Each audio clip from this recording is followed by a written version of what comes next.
Assalamualaikum warahmatullahi wabarakatuh. Selamat pagi, selamat siang, selamat sore, dan selamat malam untuk teman-teman yang sedang mendengarkan. Izin memperkenalkan diri, saya Fadia Yudisya, perwakilan dari kelompok 1 yang akan mempresentasikan hasil diskusi kami mengenai tablet hisab.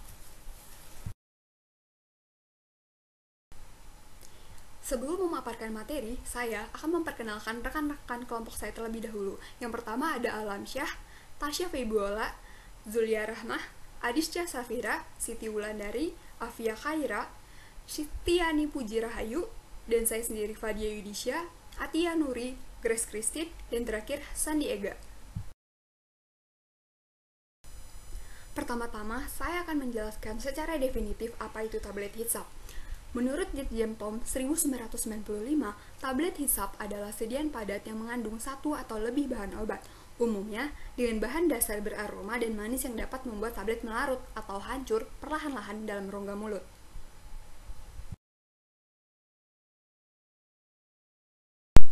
Selanjutnya, apa sih tujuan dari tablet hisab? Yang pertama, untuk mengatasi kesukaran menelan bagi anak-anak maupun orang tua. Seperti dengan namanya, tablet hisab dapat dihisap saja sehingga tablet akan hancur perlahan-lahan di dalam mulut.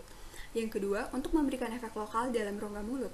Yang ketiga, menutupi rasa tidak enak. Seperti yang sudah dijelaskan sebelumnya, bahwa pembuatan tablet hisap ini menggunakan bahan-bahan yang memiliki beraroma, wangi, dan manis-manisan. Yang keempat, memberikan efek yang diinginkan lebih cepat karena zat aktif yang diabsorpsi melalui mukosa mulut akan masuk ke dalam pembuluh darah.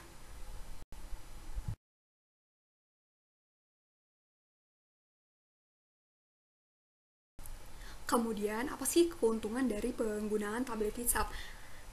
Yang pertama, penggunaannya lebih mudah karena dapat digunakan tanpa menggunakan air minum. Yang kedua, relatif lebih stabil dari sediaan oral cair, lebih stabil dibandingkan kapsul secara fisiknya, dan lebih aman dibandingkan dengan sediaan parenteral. Yang ketiga, praktis mudah dibawa dan memiliki rasa yang enak sehingga dapat diterima oleh pasien pediatrik.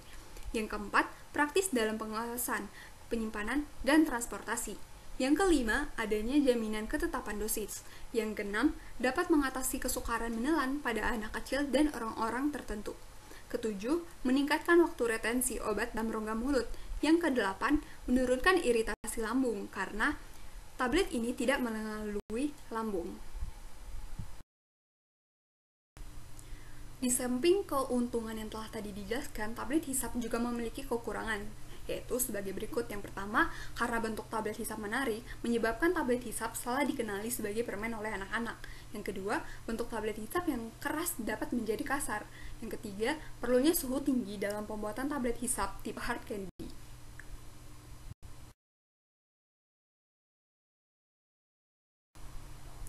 Berikut adalah contoh formula tablet hisap triamcinolone acetonide dengan variasi konsentrasi pengikat maltodextrin. Nah, triamcinolone acetonide ini merupakan obat untuk mengobati peradangan akibat alergi. Fungsi dari setiap bahan pada formula adalah sebagai berikut. Triamcinolone acetonide sebagai zat aktifnya, maltodextrin sebagai pengikat, talkum sebagai pencegah lengketnya tablet atau massa tablet pada punch saat pembuatan, MG stearat sebagai lubrikan, aerosil sebagai gelidan, sukrosa sebagai pembuat tablet halus dan licin sehingga memperoleh kompresibilitas yang baik. 7. Avisel pH 101 sebagai zat pengisi, FDC Red sebagai pewarna, perisa strawberry sebagai penambah rasa.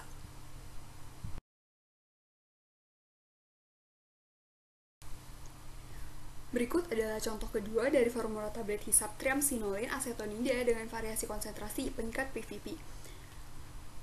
Fungsi dari setiap bahan adalah sebagai berikut. 1. Triamcinolone acetonide sebagai bahan aktif, PVP sebagai pengikat, talkum sebagai pencegah lengketnya tablet atau massa tablet punch saat pembuatan, MG stearat sebagai lubrikan, aerosil sebagai gelidan, sukrosa sebagai pembuat tablet halus dan licin sehingga memperoleh kompresibilitas yang baik. Yang ketujuh, avisel pH 101 sebagai zat pengisi. Kedelapan, FDC Red sebagai pewarna. Kesembilan, perisa strawberry sebagai penambah rasa. Pembahasan selanjutnya merupakan teknologi pembuatan tablet hisap. Seperti yang diketahui bahwa pembuatan tablet itu terdiri dari dua, yaitu granulasi dan kampa langsung. Granulasi sendiri terbagi menjadi dua, yaitu granulasi basah dan granulasi kering.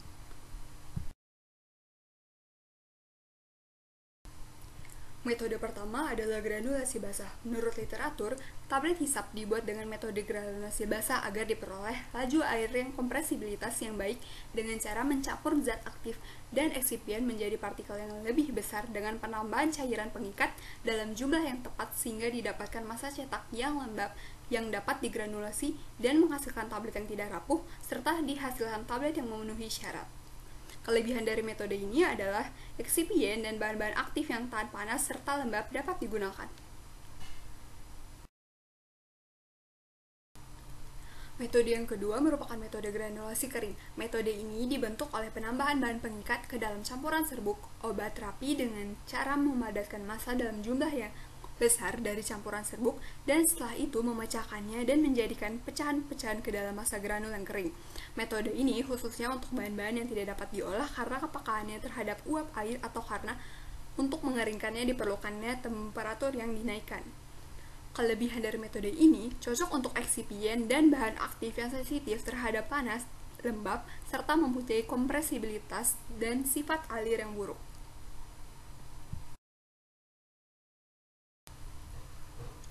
Selanjutnya, metode yang terakhir adalah metode kempal langsung. Metode ini merupakan proses umum pada pembuatan tablet yang dikompresi ketika tidak ada perlakuan pendahuluan atau hanya perlakuan kecil yang dibutuhkan sebelum memasukkan bahan ke dalam mesin tablet.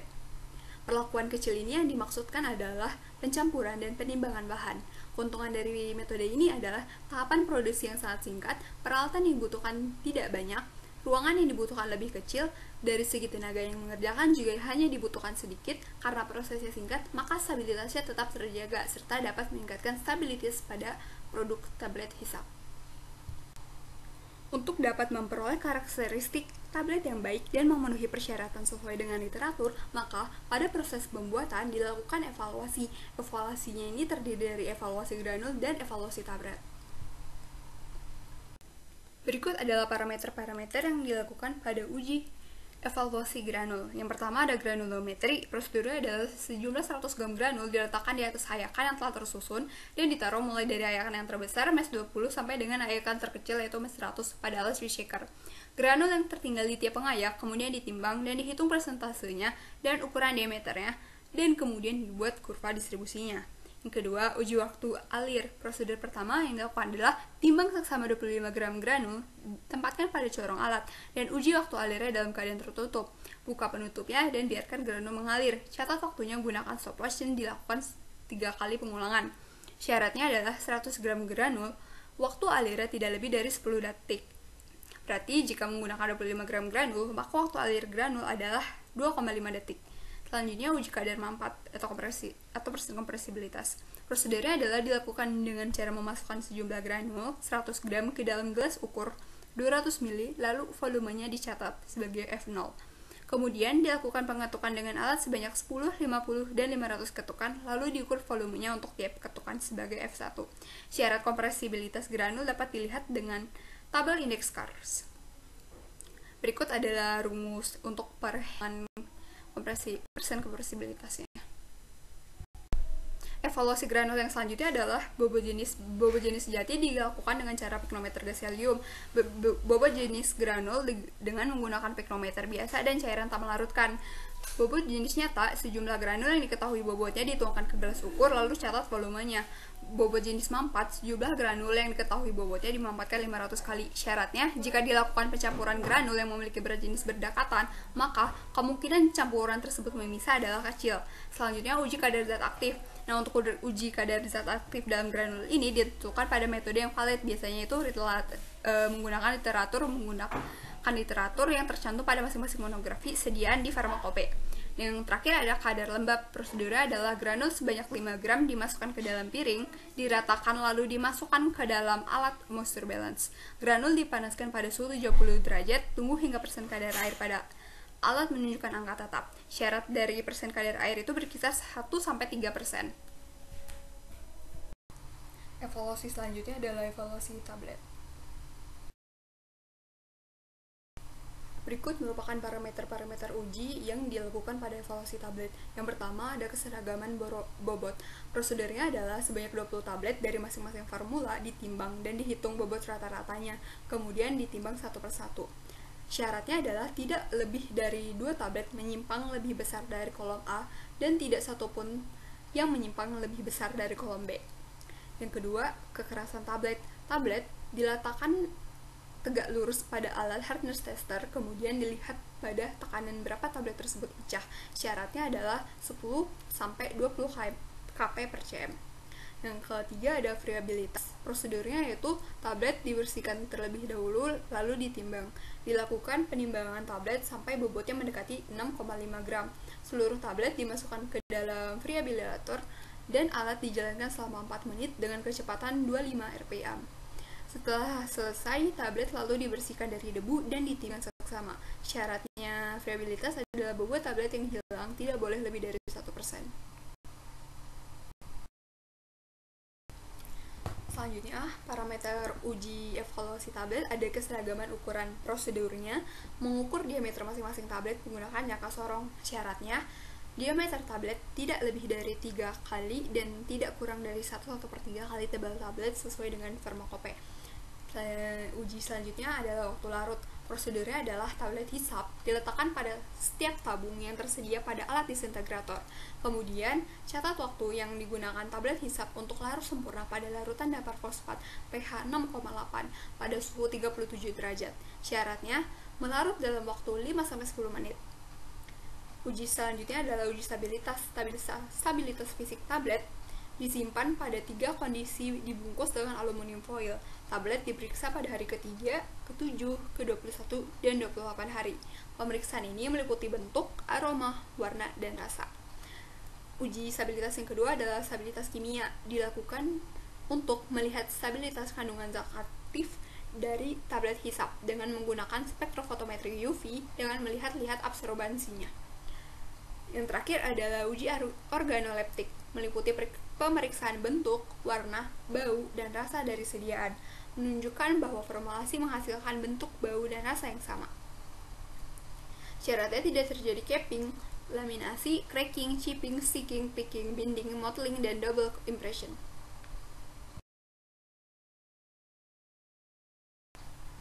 Pemaparan materi yang terakhir adalah contoh sediaan tablet hisap di pasaran.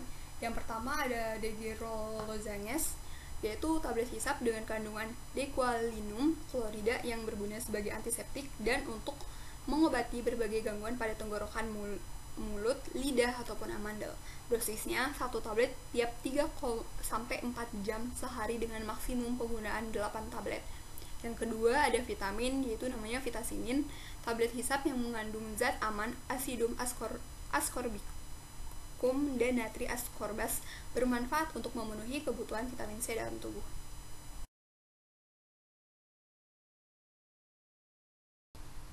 Contoh sediaan tablet hisap di pasaran selanjutnya ada zinc tablet hisap Greenworld, tablet hisap anak dan dewasa dengan kandungan seng laktat berisi 30 tablet yang dikonsumsi sehari sekali. Gunanya untuk menambah nafsu makan dan kekebalan tubuh serta memacu pertumbuhan badan. Yang terakhir ada FG Troches Meiji, merupakan tablet hisap berbentuk permen yang tergolong obat keras. Terdapat kandungan 2 antibiotiknya, Fradiomycin dan Gramicidina. Berguna untuk melawan bakteri penyebab sariawan, radang tenggorokan, sakit amandel, serta infeksi lainnya pada gusi dan mulut. Terakhir, berikut daftar pustaka dari literatur yang digunakan pada pembuatan materi tablet hisap berikut ini. Sekian presentasi dari saya, kurang lebih saya mohon maaf, kepada Allah saya mohon ampun. Wassalamualaikum warahmatullahi wabarakatuh.